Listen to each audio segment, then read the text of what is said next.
ஓம் சாந்தி 2/9/2024 காலை முரளி. ஓம் சாந்தி. பாப்தாதா மதுபன்.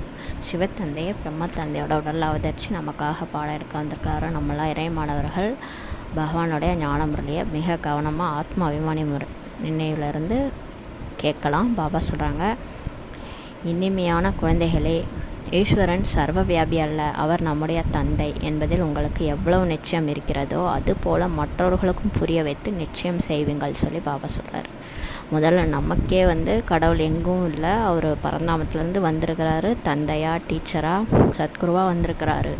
இந்த நிச்சயம் நமக்கு ஃபஸ்ட்டு இருக்கணும். அப்போ தான் மற்றவங்களுக்கு நம்ம போய் புரிய வைக்க முடியும். மற்றவங்களையும் நிச்சயம் செய்வீங்கள், பிறகு அவர்களிடம் அபிப்பிராயத்தை எழுதி வாங்குங்கன்னு சொல்லி பாபா முரளி ஃபுல்லாக அதான் சொல்லியிருக்காரு. கேள்வி: பாபா தம்முடைய குழந்தைகளுடன் சந்திக்கிறார் என்றால் அவர்களிடம் எந்த ஒரு கேள்வி கேட்குறார், அதை வேறு யாருமே கேட்க முடியாது. பதில்: குழந்தைகளை சந்திக்கும் போது பாபா கேட்குறார், குழந்தா, இதற்கு முன்னாடி நீ எப்போதாவது என்னை சந்தித்திருக்கிறாயான்ட்டு கேட்பார்.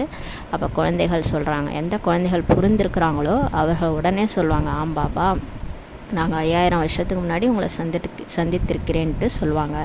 யார் புரிந்து கொள்ளவில்லையோ அவங்க குழம்பி போவார்கள் சொல்லி சொல்கிறாரு. இது போன்ற கேள்வி கேட்பதற்கான புத்தி வேறு யாருக்குமே, ஒரு தந்தையை தவிர வேறு யாருக்குமே வரவே வராதுன்னு சொல்லி பாபா சொல்கிறாரு. பாபா தான் உங்களுக்கு முழு கல்பத்தின் ரகசியத்தையும் இப்போ சொல்லி புரிய வைக்கிறார் சொல்லி பாபா சொல்கிறாங்க. ஓம் சாந்தி. ஆன்மீக குழந்தைகளுக்கு ஆன்மீக எல்லையற்ற தந்தை புரிய வைக்கிறார். இங்கே நீங்கள் பாபாவின் முன்னிலையில் உட்கார்ந்துருக்கிறீங்க. வீட்டிலிருந்து இந்த சிந்தனையோடு தான் வெளியில் வரீங்க. அதாவது நாம் சிவபாபாவிடம் இப்போ போகிறோம். அவர் பிரம்மாவின் ரதத்தில் நமக்கு சொர்க்கத்தின் ஆசையாக கொடுத்துட்ருக்கிறாரு. நாம் சொர்க்கத்தில் இருந்தோம், பிறகு 84 பிறவி எடுத்து சுற்றி இப்போது நரகத்தில் விழுந்திருக்கிறோன்றது நீங்கள் தெரிஞ்சிருக்கிறீங்க. வேறு எந்த ஒரு சத்சங்கத்திலும் யாருடைய புத்தியிலும் இந்த மாதிரி விஷயங்கள்லாம் இருக்காது சொல்லி பாபா சொல்கிறாரு. நீங்கள் அறிவீர்கள், நாம் சிவபாபாவிடம் செல்கிறோம். அவர் இந்த பிரம்மாவுடைய ரதத்தில் படிப்பு சொல்லித்தரவும் செய்கிறார். அவர் ஆத்மாக்களாகிய நம்மை உடனழைத்து செல்ல வந்திருக்கிறார். எல்லைக்கு அப்பாற்பட்ட தந்தையிடமிருந்து அவசியம் எல்லைக்கு அப்பாற்பட்ட ஆசி கிடைக்க வேண்டும் சொல்லி பாபா சொல்கிறாரு. இதையும் பாபா புரிய வச்சிருக்கிறார். அதாவது நான் சர்வவியாபி இல்லை என்று சொல்லி பாபா சொல்கிறார். எங்கும் நிறைந்ததாக இந்த மாயா 5 விகாரங்கள் தான் இருக்குது. எல்லாருக்குள்ளாரையும் என்ன இருக்குது? கடவுளாக இருக்கிறாரு. காமம், கோபம், பற்று, ஆசை, அகங்காரம் தான் நிறைஞ்சு இருக்குது இல்லையா? அது போனால் கடவுள் தன்மை வந்துடும். நம்மளாம் ஆத்மாக்கள், பகவானுடைய குழந்தைகள். இருந்தாலும் நம்மளுடைய சுய உணர்வுலேருந்து எழுந்து இந்த 5 விகாரங்கள் நமக்குள்ளார இருக்கிறதுனால கடவுள் இப்போ எங்கே இருக்கிறாரு? எல்லாருக்குள்ளாரையும் 5 விகாரங்கள் தான் இருக்குதுன்னு சொல்லி சொல்கிறாரு. நான் சர்வ வியாபி இல்லை, இந்த 5 விகாரங்கள் தான் சர்வ வியாபிச்சிருக்குதுன்னு சொல்லி சொல்கிறார். உங்களுக்குள்ளும் கூட 5 விகாரங்கள் இருக்கின்றன சொல்லி பாபா சொல்கிறார். நமக்குள்ளாரையுமே இப்போ அந்த 5 விகாரங்கள் சதவீதம் கொஞ்சம் அதிகமாக இருந்தது, இப்போ குறைஞ்சிட்ருக்குது. அதனால் நீங்கள் மிகவும் துக்கம் நிறைந்தவர்களாக ஆகியிருக்கிறீங்க. நம்ம எதனால் துக்கம் நிறைந்தவர்களாக இருந்தோம்னா இந்த 5 விகாரத்தினால தான் சொல்லி சொல்கிறார். இப்போது ஈஸ்வரனோ சர்வ வியாபி அல்ல என்ற அபிப்பிராயத்தை அவசியம் எழுதி வாங்கணும் எல்லாருக்கிட்டேன்னு சொல்லி சொல்கிறாரு.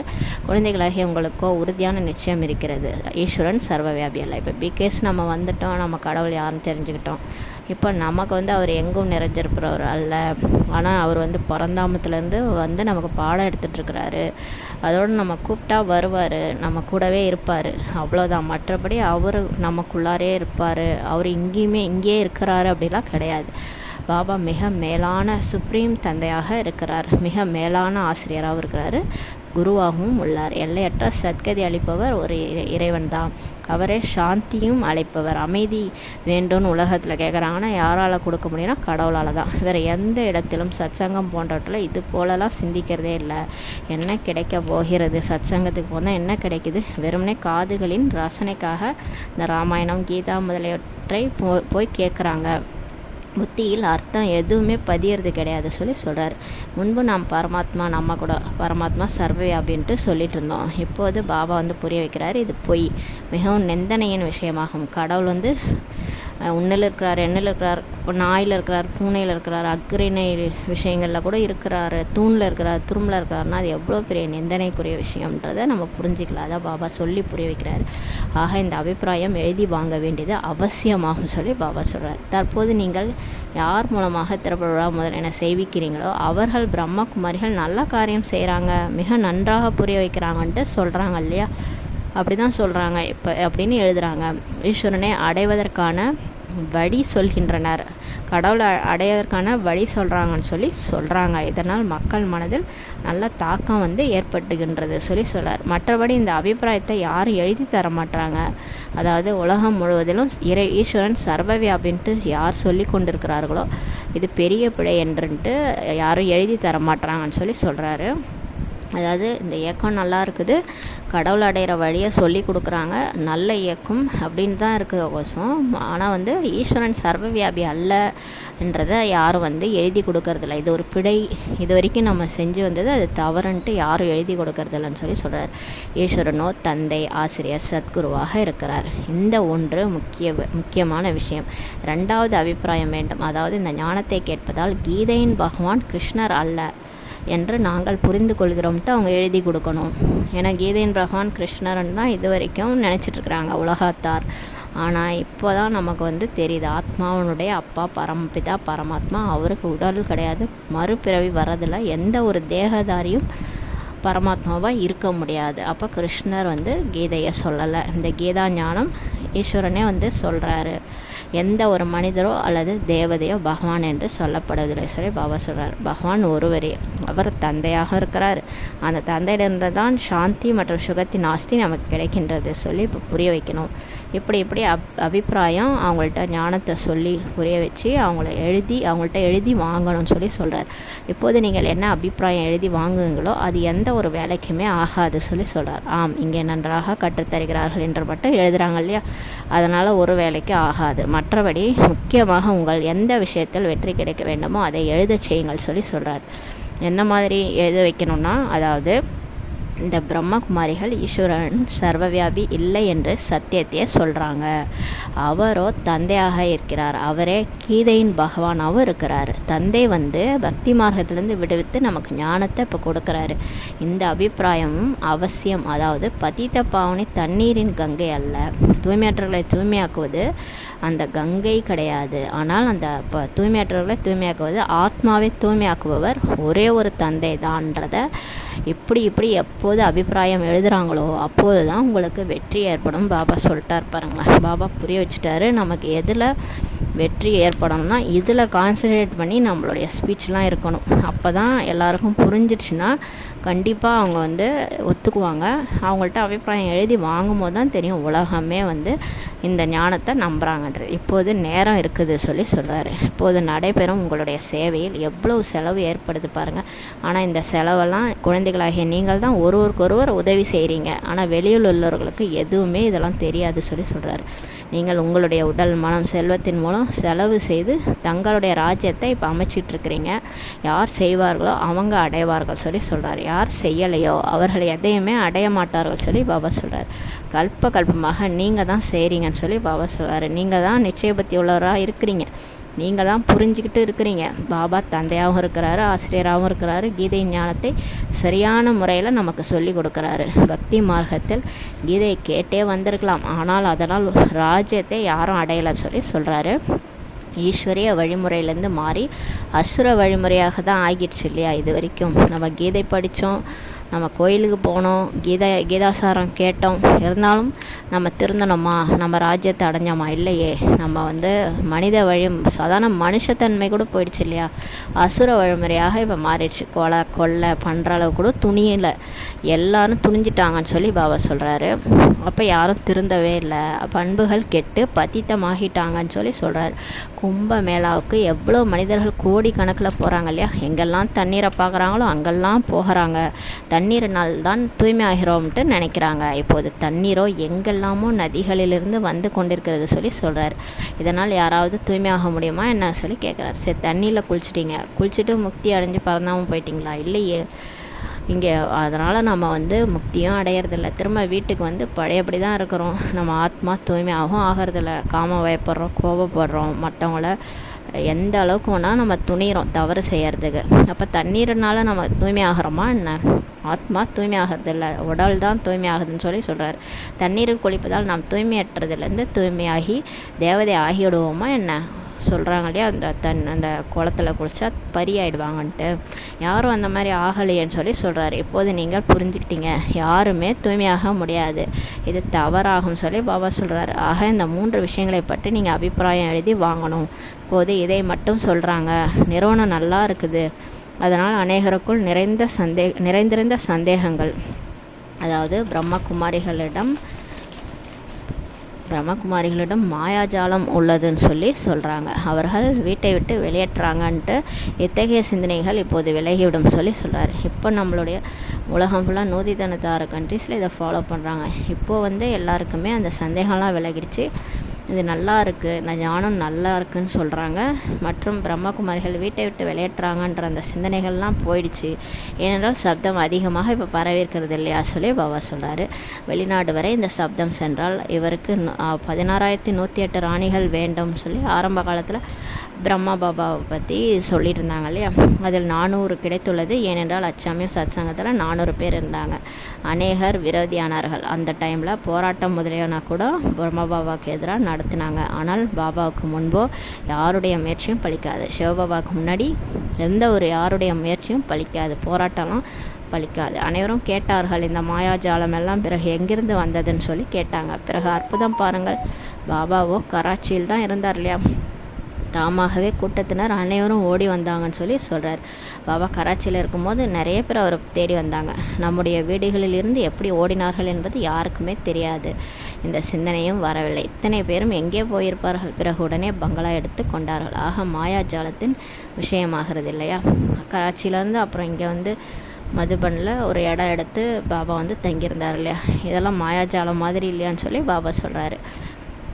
மாயாஜாலத்தின் விஷயமாகிறது இல்லையா. இப்போது இவர்கள் மாயாஜாலம் செய்பவர்கள் என்று சொல்லி கொண்டிருக்கின்றனர். பிரம்மகுமாரிடம் சென்று விட்டால் பிறகு திரும்பி வரமாட்டாங்க. இதெல்லாம் வெளியில் பேசிக்கிறாங்க. பிகே எல்லாருக்குமே இந்த இன்ஸ்டியூஷன் பற்றி தெரியும். ஏன்னா அது 88 வருஷமாக நடந்துகிட்ருக்குது இல்லையா. அங்கே போனால் திரும்பி வர மாட்டாங்க, கல்யாணம் பண்ணிக்க மாட்டாங்க, இதெல்லாம் தெரிஞ்சு வச்சுக்கிறாங்க. இவர்கள் ஆண் பெண்ணை சகோதர சகோதரியாக ஆக்குறாங்க. பிறகு எத்தனையோ பேர் வருவதே இல்லை, போனவங்க வர்றதே இல்லை அப்படின்லாம் சொல்லிட்டு இருக்காங்க. இப்போது உங்களுடைய கண்காட்சி முதலியவற்றை பார்த்ததும் எந்த விஷயங்கள் அவர்களின் புத்தியில் பதிகிறதோ அதெல்லாம் தூரத்தில் சென்று விடுகிறது சொல்லி சொல்கிறார். மற்றபடி பாபா என்ன அபிப்பிராயம் விரும்புகிறாரோ அதை யாருமே எழுதுறதில்லைன்னு சொல்லி சொல்கிறார். எல்லாரும் அந்த கண்காட்சிக்கு வராங்க, அவங்களுக்கு என்ன புரியுதோ அதெல்லாம் புரிஞ்சுக்கிறாங்க. மற்றபடி பாபா என்ன விரும்புகிறாரோ அதை யாரும் எழுதுறதில்லைன்னு சொல்லி சொல்கிறாரு. பாபாவுக்கு அந்த அபிப்பிராயம் வேண்டும். பாபா இப்போ கேட்குறாரு, எனக்கு இந்த அபிப்பிராயத்தை நீங்கள் எழுதி வாங்குங்க. கீதையின் பகவான் கிருஷ்ணர் அல்லன்றதை முதல்ல எழுதணும். கிருஷ்ண பகவான் வாக்கு என்றுதான் முழு உலகமுமே புரிஞ்சிகிட்டு இருக்குது. ஆனால் கிருஷ்ணரோ 84 பிறவிகளை எடுக்கிறார், சக்கரம் சுற்றி வரார். சிவபாபா புனர்ஜன்மம் எடுக்கிறதில்ல, மறுபிறவி எடுக்கிறதில்ல. ஆக இதில் அநேகரின் அபிப்பிராயம் வேண்டும். கீதை கேட்பவர்களை ஏராளம் பேர் இருக்கிறாங்க. பிறகு பார்ப்பார்கள், கீதையின் பகவான் பரம்பிதா பரமாத்மா சிவன் என்று செய்தித்தாள்களில் வெளிவந்துள்ளது. அவரே தந்தை, ஆசிரியர், அனைவருக்கும் சத்கதி அளிப்பவர். சாந்தி மற்றும் சுகத்தின் ஆஸ்தி அவரிடமிருந்தே மட்டுமே கிடைக்கின்றது. மற்றபடி இப்போது நீங்கள் இப்போ முயற்சி செய்கிறீங்கன்னு சொல்லி சொல்கிறாரு. திறப்புழாலாம் நடத்துகிறீங்க, நிறையா சென்டர்லாம் திறக்கிறீங்க. மனிதர்களின் சந்தேகம் மட்டும் நீங்கி விடுகின்றன, நல்ல முறையில் புரிய வைக்கப்படுகின்றது. மற்றபடி பாபா எப்படி சொல்கிறாரோ அப்படி அபிப்பிராயத்தை அவர்கள் எழுத வேண்டும் சொல்லி சொல்கிறாரு. எல்லாம் நல்லா புரிய வைக்கிறீங்க, கர்மா ரகசியம் எல்லாம் புரிய வைக்கிறீங்க. மனிதர்கள் நல்லா இருக்குன்னு சொல்கிறாங்க, சந்தேகம்லாம் நீங்குறது.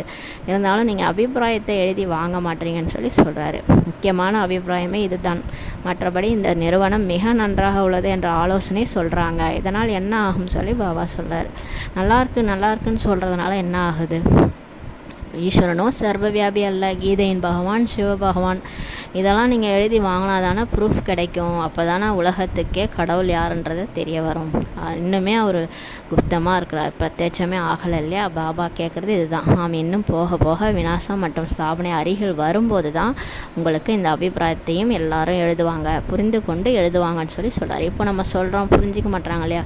நம்ம மட்டும் தான் புரிஞ்சிட்ருக்குறோம். ஆனால் உலகத்தார் நம்ம என்ன தான் சொன்னாலும் அது என்ன தெரியல, வார்த்தையில் சக்தி இல்லையோ, நம்மக்கிட்ட சக்தி இல்லையோ என்னன்னு தெரியல. ஆனால் யாருமே சரியாக புரிஞ்சிக்க மாட்டுறாங்க. பாபா சொல்கிறாரு, விநாசமும் ஸ்தாபனையும் அருகில் வரும்போது தான் எல்லாரும் புரிஞ்சுக்கிட்டு எழுதுவாங்கன்றார். இப்போது உங்களிடம் வர தொடங்கியிருக்கிறாங்க இல்லையா.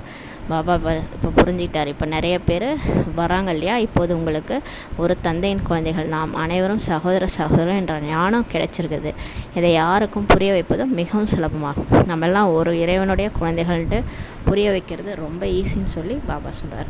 ஆத்மாக்கள் அனைவருக்கும் தந்தை ஒரே ஒரு சுப்ரீம் பாபா ஆவார். அவரிடமிருந்து நிச்சயமாக மிக மேலான எல்லையற்ற பதவியும் கிடைக்கும் சொல்லி பாபா சொல்கிறார். இதுபோல் 5000 ஆண்டுகளுக்கு முன்னாடி உங்களுக்கு கிடைச்சிருந்தது இந்த பதவி. இந்த மனிதர்கள் கலியுகத்தின் ஆயுளே லட்சக்கணக்கான ஆண்டுன்ட்டு எழுதிட்டாங்க இல்லையா, நீங்கள் 5000 வருடன்ட்டு சொல்கிறீங்க. எவ்வளோ வேறுபாடு சொல்லி பாபா சொல்கிறார். பாபா இப்போ புரிய வைக்கிறார். 5000 ஆண்டுகளுக்கு முன்னாடி உலகில் சாந்தி இருந்தது. இந்த நோக்கம் குறிக்கோள் லக்ஷ்மி நாராயணர் முன்னாடி இருக்குது சொல்லி சொல்கிறார். உலகத்தில் ஒரு காலத்தில் 5000 வருஷத்துக்கு முன்னாடி சொர்க்கம் இருந்தது. அங்கே லக்ஷ்மி நாராயணன் ராஜ்யம் செய்தாங்க. இந்த நோக்கம் உங்கள் ஏம் ஆப்ஜெக்டே இந்த லக்ஷ்மி நாராயணர் ஆகிறது தான். இவர்களுடைய ராஜ்யம் இருந்தபோது உலகத்தில் அமைதி இருந்தது சொல்லி சொல்கிறார். இந்த ராஜ்யத்தை நாம் மீண்டும் ஸ்தாபனை செய்து கொண்டிருக்கிறோம். முழு உலகிலும் இப்போது சுகம் சாந்தி அப்போது இருந்தது. எந்த ஒரு துக்கத்தின் பெயருமே சொர்க்கத்தில் இல்லாமல் இருந்தது. இப்போதோ பாருங்கள், அளவற்ற துக்கம். எல்லாருமே எங்கே பார்த்தாலும் துக்கம்தான். நாம் நம்முடைய உடல் மனம் செல்வத்தினால இப்போ குப்த ரீதியாக இந்த சுகம் சாந்தியின் ராஜ்யத்தை ஸ்தாபனை செய்து கொண்டிருக்கிறோம் சொல்லி பாபா சொல்கிறாரு. பாபாவும் இப்போ குப்தமாக இருக்கிறாரு, ஞானமும் குப்தமாக இருக்குது. உங்களுடைய முயற்சி புருஷார்த்தம் கூட குப்தமாக தான் இருக்குன்னு சொல்லி பாபா சொல்கிறார். அதனால் பாபா பாடல்கள் கவிதைகள் முதலியவற்றையெல்லாம் விரும்புறதில்ல. அது பக்தி மார்க்கம் மாதிரி இருக்குது. இங்கே பேசாமல் அமைதியாக இருக்கணும்னு சொல்லி பாபா சொல்கிறார். அமைதியாக இருந்து போகும்போதும் வரும்போதும் பாபாவை மட்டும் நினைவு செய்யணும். சிருஷ்டி உலக சக்கரத்தையும் புத்தியில் சுற்றணும். இப்போது இந்த பழைய உலகத்தில் நமக்கு இது கடைசி பிறவின்னு சொல்லி பாபா சொல்கிறாரு. பிறகு நாம் புது உலகத்தில் போய் முதல் பிறவி எடுப்போம். ஆத்மா நிச்சயமாக தூய்மையாக ஆகணும்னு சொல்லி சொல்கிறாரு. இப்போது அனைத்து ஆத்மாக்களும் தூய்மையற்றவங்களாக இருக்கிறாங்க. நீங்கள் ஆத்மாவை தூய்மையாக ஆக்குவதற்காக பாபாவிடம் இப்போ யோகா வைக்கிறீங்கன்னு சொல்லி சொல்கிறாரு. இப்போ நம்ம ஆத்மாவை தூய்மையாக்கிறதுக்காக பாபா நினைக்கிறோம். பாபா தானே சொல்கிறார், குழந்தைகளே, தேகத்தின் எல்லா சம்பந்தத்தையும் மறந்துடுங்க, விட்டுடுங்க. பாபா புது உலகத்தை இப்போ தயார் செய்துட்ருக்கிறார். அவரை நீங்கள் நினைவு செஞ்சீங்கன்னா உங்கள் பாவம்லாம் நீங்கிறோன்னு சொல்கிறாரு. இதை தவிர வேறு வழியே இல்லைன்னு சொல்லி பாபா சொல்கிறார். வேறு மார்க்கமே கிடையாது. பாபா உங்களுக்கு உலகத்தினே ராஜ பதவியே இப்போ கொடுத்துட்ருக்கிறார். அப்படிப்பட்ட பாபாவை நீங்கள் எப்படி மறந்துடுறீங்கன்னு சொல்லி பாபா கேட்குறாரு. எவ்வளோ ஒரு அதிசயம். சொர்க்கத்திலே கொண்டு போய் ராஜா ராணியாக உட்கார வச்சுட்டு போனார். அவரை போய் மறந்துட்டீங்களேன்னு சொல்லி சொல்கிறார். அவர் சொல்கிறார், குழந்தைகளே, இந்த கடைசி பிறவியில் மட்டுமே நீங்கள் தூய்மையாக ஆகுங்கள். இவ்வளோ நாள் நான் சொன்னேன்னா, இந்த கடைசி பிறவியில் மட்டும்தான் உங்களை தூய்மையாக சொல்கிறேன்னு சொல்லி சொல்கிறார். இந்த மரண உலகத்தின் விநாசம் இப்போ முன்னாடி நின்றுட்டுருக்குதுன்னு சொல்லி சொல்கிறார். இந்த விநாசம் கூட 5000 ஆண்டுக்கு முன்னாடி இது போல தான் நடந்திருந்தது. இதுவோ நினைவில் வருகிறது இல்லையா? உங்களின் ராஜ்யம் இருந்தது. அப்போது வேறு எந்த ஒரு தர்மமுமே கிடையாது சொல்லி சொல்கிறார். பாபாவிடம் யாராவது வருவார்களானா அவர்களிடம் பாபா கேட்குறாரு, முன் எப்போதாவது சந்தித்திருக்கிறீங்களான்ட்டு கேட்குறாரு. சிலரோ புரிந்து கொண்டவர்கள் என்றால் 5000 ஆண்டுகளுக்கு முன்னாடி சந்திருக்கிறோம் பாபான்ட்டு உடனே சொல்லுவாங்க. யாராயினும் புதுதாக வந்தவங்கன்னா குழம்பிடுறாங்க. அவர் பாபா புரிஞ்சுக்கிறாரு. பிராமணி அவங்களுக்கு சரியாக புரிய வைக்கலன்ட்டு பாபா புரிஞ்சுக்கிறார். பிறகு சொல்கிறேன், யோசிங்கள் என்று சொன்னால் அப்புறம் தான் அவங்களுக்கு நினைவு வருகிறது. இந்த விஷயத்தை வேறு யாருமே, கடவுளை தவிர யாருமே கேட்க முடியாது. அதாவது நீங்கள் முன்னாடி எப்போதாவது என்னை சந்திச்சிருக்கிறீங்களான்ட்டு கடவுள், இந்த பாபாவை தவிர வேறு யாருமே இந்த கேள்வி கேட்க முடியாது. கேட்பதற்கான புத்தியே வராதுன்னு சொல்லி சொல்கிறாரு. எந்த சாது சன்னியாசிகளோ நம்ம எங்கேயோ போயிருக்கிறோமே சத்சங்கம், அங்கெல்லாம் இந்த மாதிரி கேட்டிருக்காங்களா? முன்னாடி என்னை எப்போயாவது சந்திச்சிருக்கீங்களான்னு யாராவது கேட்டிருக்காங்களா? இல்லை இல்லையா? ஒரு பாபாவை தவிர இந்த கேள்வி யாரும் கேட்க முடியாது. இந்த விஷயங்களினால் அவர்கள் என்ன தெரிந்து கொள்வார்கள்? இன்னும் போனால் இந்த குலத்தை சேர்ந்தவர்களாக இருப்பவர்கள் உங்களிடம் அநேகர் ஞானத்தை கேட்பாங்கன்னு சொல்லி சொல்கிறார். நிச்சயமாக உலகம் இப்போது மாறப்போகின்றது. சக்கரத்தின் ரகசியமும் புரிய வைக்கப்பட்டுள்ளது சொல்லி சொல்கிறாரு. இப்போது புது உலகத்துக்கு நம்ம போய் தான் ஆகணும். எப்படி இரவு வருது, பகல் வருது, எதையாவது நம்ம நிறுத்த முடியுதா? சீசன்லாம் மாறி மாறி வருது. வசந்த காலம், கோடைக்காலம், குளிர்காலம்ட்டு எதையாவது மாற்ற முடியுதா? எதையும் நம்மளால் நிறுத்த முடியாது. அது மாதிரி இந்த கலியுகம் முடிஞ்சு சத்தியுகம் வரும்னு சொல்லி பாபா சொல்கிறார். இந்த பழைய உலகத்தை இப்போ மறந்துடுங்க. தந்தை புது வீடு கட்டுறாருன்னா புத்தி அதன் பக்கம் சென்று விடுகிறது இல்லையா? பழைய வீட்டின் மீது மோகம் பிறகு இருப்பதில்லை. இது பிறகு எல்லையற்ற விஷயம். இந்த மாதிரி தான் இப்போ சின்ன வீடு விஷயத்தை நீங்கள் பார்த்தீங்களா, அது மாதிரி இந்த பூமி இப்போ பழைய பூமி ஆயிடுச்சு. இது எல்லையற்ற விஷயம் சொல்லி சொல்கிறாரு. புது பூமிக்கு புத்தியை வைங்க. பழைய பூமி மேலே புத்தி வைக்காதீங்கன்னு சொல்லி சொல்கிறார். பாபா புது உலகமாகிய சொர்க்கத்தையே இப்போ ஸ்தாபனை செஞ்சுட்ருக்கிறார். அதனால் இப்போது இந்த பழைய உலகத்தை பார்த்தும் பார்க்காம இருங்கன்னு சொல்லி பாபா சொல்கிறார். மோகம் புது உலகத்தின் மீது தான் இருக்கணும். நான் சொர்க்கத்துக்கு போயிட்டுருக்கேன், உங்கள் வைடூரியங்கள் தங்க மாளிகைகள் இருக்கும், அங்கே போய் நான் வாழ போகிறேன், அந்த மாதிரி ஒரு நினைவை நினச்சிட்டே இருங்க. இந்த பழைய உலகத்தின் மீது இப்போ உங்களுக்கு வைராக்கியம் சொல்லி சொல்கிறார். அவர்களோ அடயோகத்தின் மூலம் எல்லைக்குட்பட்ட சந்நியாசம் செஞ்சு காட்டுக்கு போய் உட்காந்துக்கிறாங்க. உங்களுடைய இதோ எல்லைக்கு அப்பாற்பட்ட சந்நியாசம், முழு பழைய உலகின் மீதே உங்களுக்கு வைராக்கியம். வீடு மீது வைராக்கியம் இல்லை, உலகத்தையே வைராக்கியத்தோட நீங்கள் சந்நியாசம் செய்கிறீங்க புத்தி மூலமாக. மற்றபடி நீங்கள் எங்கே இருக்கிறீங்களோ அங்கே தான் இருக்கிறீங்க, காட்டுக்கு போக மாட்டீங்கன்னு சொல்லி சொல்கிறார். இதில் அளவற்ற துக்கம் இருக்குது. புது சத்தியோக உலகத்தில் அளவற்ற சுகம் உள்ளதென்றால் நிச்சயமாக அதை நினைவு செய்வாங்க இல்லையா. புதுசாக அந்த சத்தியோக உலகத்தில் ரொம்ப குஷியாக இருக்குன்னா யார் தான் அதை நினைவு செய்ய மாட்டாங்க. இங்கே அனைவருமே துக்கம் தருபவங்க தான். தாய் தந்தை முதலானோர் எல்லாருமே விகாரங்களில் போய் நம்மளை மூழ்கடித்து விடுவார்கள். பாபா சொல்கிறாரு, காமம் மகா சத்ரு, அதை வெல்வதன் மூலம்தான் நீங்கள் உலகை வென்றவர்களாக ஆவீங்கன்னு சொல்லி பாபா சொல்கிறார். இந்த ராஜயோகத்தை பாபாவே வந்து கற்றுத்தருகிறார். அதன் மூலம் நாம் இந்த பதவி பெறுகிறோம். சொல்லுங்கள், எங்களுக்கு கனவில் பாபா சொல்கிறார், தூய்மையாவீர்களானால் சொர்க்க ராஜ்யமே கிடைக்கும்ட்டு கனவுல வந்து பாபா சொல்கிறார். ஆகவே நான் எப்போது ஒரு பிறவியில் அப்பவித்திரமாகி எனது ராஜ்யத்தை இழந்துவிட மாட்டேன்ட்டு சொல்லுங்கன்னு சொல்லி சொல்கிறார். உங்கள் தாய் தந்தைகிட்ட சொல்லுங்கள், நான் தூய்மையற்றவங்களாகி என்னோடய ராஜ்யத்தை இழந்து விட மாட்டேன்னு சொல்லுங்கள். இந்த பவித்திரத்தாவின் விஷயத்தில் தான் சண்டையே வருதுன்னு சொல்லி சொல்கிறார். ஒன்று தாய் தந்தை கன்னியாக இருக்கிறாங்கன்னா அவங்கள கல்யாணம் பண்ண சொல்லி தொந்தரவு பண்ணுவாங்க. கணவன் மனைவிக்கு தொந்தரவு, மனைவி கணவனுக்கு தொந்தரவு, இந்த மாதிரி நடக்குது. இந்த பவித்திரத்தாவின் விஷயத்தில் சண்டை நடக்குதுன்னு சொல்லி சொல்கிறார். இந்த துச்சாதனன் என்னை மானபகம் படுத்துகிறான்னு சொல்லி திரௌபதி கூட அழைத்தார் இல்லையா. இந்த விளையாட்டையும் காட்டுகிறாங்க. திரௌபதிக்கு கிருஷ்ணர் 21 சேலை கொடுத்தாரு. ஏன் 21 சேலை கொடுக்குறாரு? ஏன் 2-3 கொடுத்தா போதாதா? எதுக்கு அந்த மாதிரி காமிச்சிருக்கிறாங்க? பாபா சொல்கிறார், 21 பிறவிக்கு நான் ஆசி கொடுக்குறேன், இப்போ நீங்கள் தூய்மை இழக்காமல் இருந்தீங்கன்னான்னு சொல்லி சொல்கிறார். அதனால தான் அந்த மாதிரி மகாபாரதத்தில் காமிச்சிருக்கிறாங்க. இப்போது பாபா அமர்ந்து நமக்கு புரிய வைக்கிறார். எவ்வளோ துர்க்கதி ஆகிடுச்சு பாருங்கள். அளவற்ற துக்கங்கள் இல்லையா. சத்தியுகத்துலேயோ அளவற்ற சுகம் இருந்தது. இப்போது நான் வந்திருக்கிறேன் அநேக அதர்மங்களின் விநாசத்தை செஞ்சு ஒரு தர்மத்தை ஸ்தாபனை செய்வதற்காக, ஆதி சனாதன தேவதா தர்மத்தை ஸ்தாபனை செய்வதற்காக உங்களுக்கு ராஜ்ய பாக்கியம் கொடுத்துட்டு நான் வானப்பிரசத்தில் போயிடுவேன்னு சொல்லி சொல்கிறார். பிறகு அரை கல்பத்திற்கு எனது தேவையே உங்களுக்கு இருக்காது, கடவுளே நினைக்க மாட்டீங்க, நீங்கள் ஒருபோதும் நினைவு செய்ய மாட்டீங்கன்னு சொல்லி சொல்கிறார். ஆக பாபா புரிய வைக்கிறார், உங்களுக்காக அனைவரிடமும் தலைக்கீழான அதிர்வலைகள் உள்ளனவே, அவை வெளியேறி சரியாகி கொண்டிருக்கிறது. பாபா இப்போ பார்த்துட்டு சொல்கிறார், நம்மளை குறித்து உலகத்தில் தலைக்கீழாக நினச்சிட்டு இருந்தாங்க இல்லையா, இப்போ எல்லாமே வெளியேறிடுச்சு, சரியாயிட்ருக்குது. பிரம்மகுமாரிகள் சரியாக தான் செஞ்சிட்ருக்குறாங்கன்றத இப்போ ஞானம் வந்துருச்சு. மற்றபடி முக்கிய விஷயம் அபிப்பிராயம் எழுதி வாங்குங்கன்னு சொல்லி சொல்கிறாரு. என்ன அபிப்பிராயம் எழுதி வாங்கணும்னா, ஈஸ்வரன் சர்வவியாபி இல்லை என்றுன்ட்டு எழுதி வாங்கணும். அவரும் வந்து ராஜயோகம் இப்போ கற்பிக்கிறார். அவரே தந்தை ஆசிரியர் சத்குருவாக வந்திருக்கிறார். பதித பாவனரும் அவர் தான்.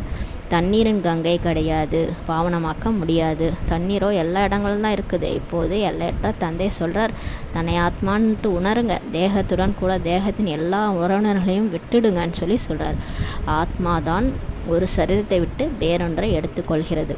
ஆத்மா என்ன பண்ணுது, ஒரு உடலை விட்டு இன்னொரு உடலை எடுத்து பாட்டு நடிக்குது, அவ்வளோதான். மற்றபடி அதில் என்ன நம்ம உறவினர்கள்லாம் இவங்கெல்லாம் கடைசி வரைக்கும் இருப்பாங்கன்னு நினச்சிட்ருக்காது. பற்றை நீக்குங்கன்றாரு.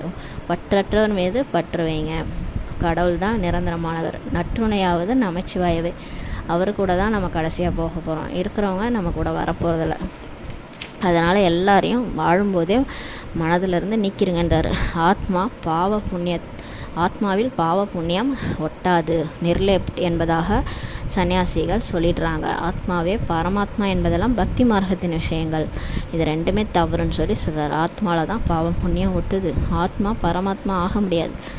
ஆத்மா வேற, பரமாத்மா வேற. அம்சோ சோகம்ன்றது நானே தேவதையே நான் சொன்னதை தான் அவங்க அப்படி புரிஞ்சிட்டாங்க. குழந்தைகள் கேட்குறாங்க, பாபா எப்படி நினைவு செய்வதுன்னே தெரியலன்ட்டு. பாபா சொல்கிறாரு, அட தன்னை ஆத்மான் என்றோ புணர்ந்து கொண்டிருக்கிறது இல்லையா. நான் இந்த உடல் இல்லை, நான் ஆத்மா. இந்த உடலை இயக்குற சக்தி நான் வேறு, இந்த உடல் வேறு. கார் வேறு, கார் டிரைவர் வேறு இல்லையா. கார் டிரைவர் எங்கேயாவது நான் தான் காருன்னு சொல்லுவாரா? நம்ம மட்டும் நம்ம தான் இந்த உடல்னு சொல்லிகிட்டு இருக்கிறோம். பாருங்கள், நம்ம இந்த உடல் கிடையாது, நம்ம ஆத்மான்றதை புரிஞ்சுக்கிட்டு நெற்றி பூர்வத்தில் நான் புள்ளியாக நடிச்சிட்ருக்கிறேன்றதை புரிஞ்சுக்கிட்டிங்கன்னா, ஆத்மா எவ்வளோ சிறிய புள்ளியாக உள்ளது என்றால் அதனுடைய தந்தையும் கூட இவ்வளோ சிறிய அளவில் தானே இருப்பார். அப்படி நினைங்கன்னு சொல்லி சொல்கிறாரு. நானும் புள்ளி, எங்கள் அப்பாவும் புள்ளி அப்படின்னு சொல்லி நினைவு பண்ணால் பாவாழிஞ்சிரும்னு சொல்கிறாரு. ஆத்மா எப்படி சிறிய புள்ளியாக இருக்கிறதோ அதுபோல் அதனுடைய அப்பாவும் சிறிய அளவில் தானே இருப்பார். அவர் மறு ஜென்மத்தில் வரதில்லை. இந்த ஞானம் உங்கள் புத்தியில் இருக்குது. தந்தையின் நினைவு ஏன் வராது? ஞானம் இருக்கும்போது ஏன் பாபா நினைக்க தெரியலன்னு சொல்கிறீங்கன்னு சொல்கிறாரு. நடமாடும் போதும் சுற்றி வரும்போதும் பாபாவை நினைவு செய்யுங்கள், நல்லது. தந்தையை பெரிய உருவமாகவே நினைத்து கொள்ளுங்கள், ஆனால் ஒருவரையே நினைவு செய்யுங்களேன்னு சொல்லி சொல்கிறார். பாருங்கள், எப்படி வேணாலும் நினச்சிக்கோங்களேன், ஆனால் என்னை மட்டும் நினைவு செய்யுங்களேன்னு சொல்லி சொல்கிறார். நீங்கள் எல்லாரையும் நினச்சிட்ருக்குறீங்க. உங்கள் உற்றார் உறவினர் உலகத்தில் இருக்கிற எல்லா விஷயங்களையும் நினைக்கிறது இதெல்லாம் என்னை மட்டும் நினச்சா என்னன்னு சொல்லி கேட்குறாரு. அப்போது உங்கள் பாவங்கள் நீங்கும். வேறு எந்த உபாயமும் கிடையாது. யார் புரிந்து கொள்கிறார்களோ அவங்க தான் சொல்கிறார்கள், பாபா உங்கள் நினைவினால் நாங்கள் தூய்மையாகி தூய்மையான உலகத்திற்கே எஜமானன் ஆகிறோம்ட்டு சொல்லும்போது நாங்கள் ஏன் நினைவு செய்ய மாட்டோம்? ஒருவர் மற்றவருக்கு நினைவுபடுத்த வேண்டும் சொல்லி பாபா சொல்கிறார். அப்போது பாவங்கள் நீங்கிவிடும், நல்லது சொல்லி பாபா சொல்கிறாங்க. இனிமையான தேடி கண்டெடுக்கப்பட்ட செல்ல குழந்தைகளுக்கு தாயும் தந்தையுமாக பாப்தாதாவின் அன்பு நினைவுகள் மற்றும் காலை வணக்கம். ஆன்மீக குழந்தைகளுக்கு ஆன்மீக தாய் தந்தை நமஸ்தே. நாம் ஆன்மீக குழந்தைகள் ஆன்மீக தாய் தந்தைக்கு நமஸ்தே. தாரணைக்கான முக்கிய சாரம். ஃபர்ஸ்ட் பாயிண்ட்டு, எப்படி பாபா மற்றும் ஞானம் குப்தமாக உள்ளதோ அதுபோல் புருஷார்த்தமும் குப்தமாக செய்ய வேண்டும். நீங்கள் புருஷார்த்தம் நான் அப்படி பண்ணேன் இப்படி பண்ணேன் அமிர்த வேலை செஞ்சுன்ட்டு எல்லார்ட்டையும் சொன்னீங்கன்னா சரியாக செய்ய முடியாது. குப்தமாக செய்யுங்க. பாடல் கவிதைகளுக்கு பதில் பேசாமல், இந்த பாடல் கவிதைகள் இதெல்லாம் விட்டுட்டு பேசாமல் அமைதியாக இருக்கிறது நல்லதுன்றாரு. அமைதியாக நடக்கும்போதும் சுற்றும்போதும் தந்தையை மட்டும் நினைவு செய்யணும்னு சொல்கிறாரு. 2வது பாயிண்ட்டு, பழைய உலகம் மாறிக்கொண்டுள்ளது, அதனால் இதிலிருந்து மோகத்தை நீக்கிவிட வேண்டும். இதை பார்த்தாலும் பார்க்காமல் இருக்க வேண்டும் சொல்லி பாபா சொல்கிறாரு. புத்தியை புது உலகத்தில் ஈடுபடுத்தணும் சொல்லி பாபா சொல்கிறார். வரதானம், பிராமண வாழ்வின் விசேஷங்களை இயல்பான இயற்கையாக்குபவராக சகஜ முயற்சியாளர் ஆகுக. இப்போ பிராமண பிறவியே விசேஷமானதாக இருக்குது. பிராமண தர்மமும் கர்மமுமே விசேஷமானது என்றாலே அனைத்திலும் உயர்ந்தது பிராமண தர்மம் சொல்கிறாரு. ஏனெனில் பிராமணர்கள் செயலில் பிரம்மா பாபாவை பின்பற்றுறாங்க இல்லையா. பாபா இப்படி எண்ணம் சொல் செயலில் தூய்மையாக இருந்தார். அது மாதிரி அவரை பின்பற்றுறதுனால பிராமண தர்மம் உயர்ந்ததுன்றாரு. அப்போ தான் பிரம்மாச்சாரின்னு சொல்ல முடியும். ஆகவே பிராமணர்களின் இயல்பே விசேஷமானது சொல்லி பாபா சொல்கிறாரு. சாதாரண மாயின் இயல்பு தன்மைகள் பிராமணர்களின் இயல்பாகாது. சாதாரணமாக நம்ம காமம் கோபம் பற்று ஆசை அகங்காரக்கு வசப்பட்டு நம்மளுடைய நடவடிக்கைகள் இருந்தால் அது பிராமணர்களின் இயல்பு கிடையாதுன்னு சொல்லி சொல்கிறாரு. நான் விசேஷ ஆத்மா என்பதை மட்டுமே நினைவில் வைத்தாலே இந்த இயல்பு இயற்கையாக ஆகும்போது தந்தையின் நிகரான நிலையை சுலபமாக நீங்கள் அனுபவம் செய்வீங்கன்னு சொல்லி சொல்கிறாரு. நான் விசேஷமான ஆத்மா என்பதை மட்டும் நினைவு செய்யுங்கன்னு சொல்லி சொல்கிறாரு. என்னை யார் தேர்ந்தெடுத்துருக்காங்க? கடவுளே என்னை தேர்ந்தெடுத்து எனக்கு பாடம் எடுத்துருக்காரு. நான் விசேஷமான ஆத்மான்றதை அனுபவம் செய்யுங்கன்னு சொல்கிறாரு. நினைவின் சொரூபமே சக்தி வாய்ந்த சொரூபமாகும். எப்போ உங்களுக்கு அந்த நினைவு வந்துடுச்சோ அதுவே சக்தி வாய்ந்த சொரூபம் சொல்லி சொல்கிறார். இதுவே எளிமையான முயற்சி ஆகும். கஷ்டப்படாமல் ஈஸியாக முயற்சி பண்ணுறதுக்கு சுமானில் இருந்தாலே நினைவில் இருந்தாலே போதும்னு சொல்லி சொல்கிறார். நான் யார் என்பதை நினைவு செய்யுங்கன்னு சொல்லி பாபா சொல்கிறார். ஸ்லோகன், தூய்மை மற்றும் அமைதியின் ஒளியை நாலாப்புறமும் பரப்புவரே கலங்கரை விளக்காவார். யார் லைட் ஹவுஸ்னால் தூய்மையின் சக்தியும் அமைதியின் சக்தியும் பாபாட்டிருந்து வாங்கி நாலாப்புறங்களிலும் பரிஸ்தாவாகி யார் ஒளியை பரப்புகிறாங்களோ அவங்க தான் லைட் ஹவுஸ் ஆவாங்கன்னு சொல்லி பாபா சொல்கிறாங்க. ஓம் சாந்தி. நன்றி பாபா, நன்றி ராமா, நன்றி பரிவாரம்.